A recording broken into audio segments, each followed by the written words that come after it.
Wow. We'll just have a big party, all of us liking animals here. I mean, I'm a little out of the picture of them all, but you know.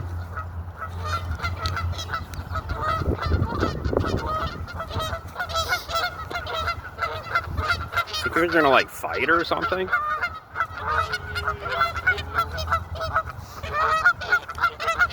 You think it's maybe in the food? Like these animals are probably ate something that made them high and messed up, and they're acting, you know,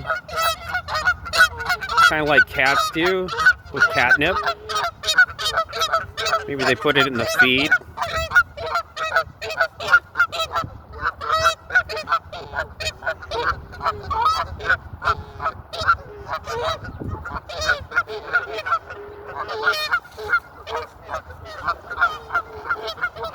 Drugging animals, think? Acting kind of different. I don't know. Is that how you make people aggressive? Is to drug them with stuff illegally or animals?